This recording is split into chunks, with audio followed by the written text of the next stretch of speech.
In the backdrop of their peace talks, Russia has announced more territorial gains, while Ukraine is reporting success in thwarting the Russian attacks. According to Russia's defense ministry, the Russian forces have now taken control of yet another settlement in the Donetsk region and another one in Zaporizhzhia, while attacks continue on Ukrainian targets, including military airports, drone control stations and ammunition depots. On the other side, Ukraine's general staff has reported 105 battles along the front lines. It said in Pokrovsk, the Russian forces launched as many as about 43 separate attacks, of which 39 were successfully repelled and 4 are said to be ongoing. Sumy and Kharkiv have also faced shelling. Meanwhile, a temporary 30-day energy ceasefire is now in effect. Russia and the United States have agreed to spare the key energy infrastructure, including oil refineries, gas pipelines, power stations and nuclear facilities. Now, this ceasefire could be extended or it could be terminated if it is violated.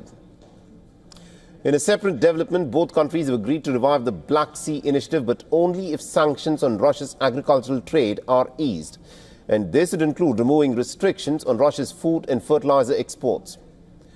Following high-level talks in Saudi Arabia, the Kremlin has confirmed some intensive dialogue with the United States on the Black Sea ceasefire and navigation safety. In other news, the U.S. Director of National Intelligence, Tulsi Gabbard, has called China, Russia, Iran and North Korea as the top security challenges for the United States. All right, now to give us more perspective on this, we are joined by Ambassador Joachim Bitterlich, who is a former German ambassador to NATO and a former European diplomatic and security advisor to the former German Chancellor Helmut Kohl, and is joining us live from Paris.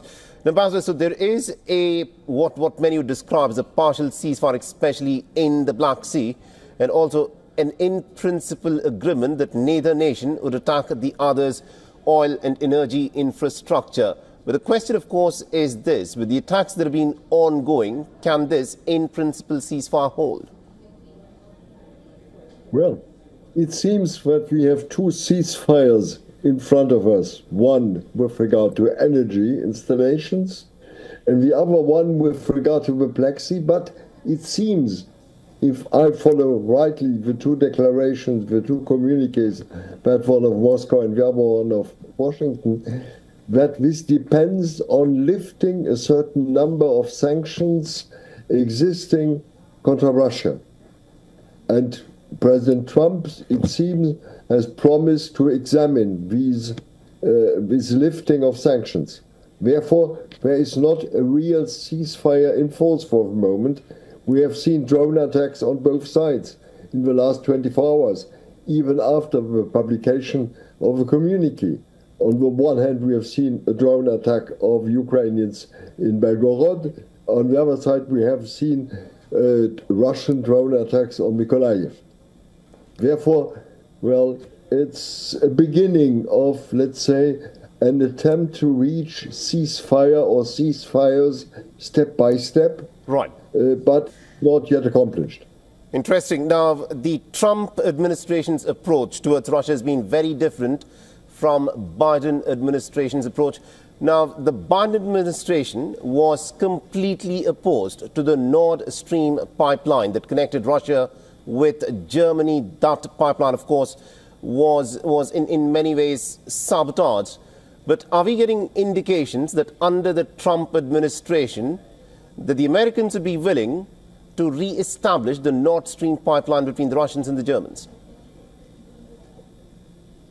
Mohammed, I would put a real question mark on this story by one reason. It seems to be that this is an offer from the Russian side trying, let's say, to get American companies on board.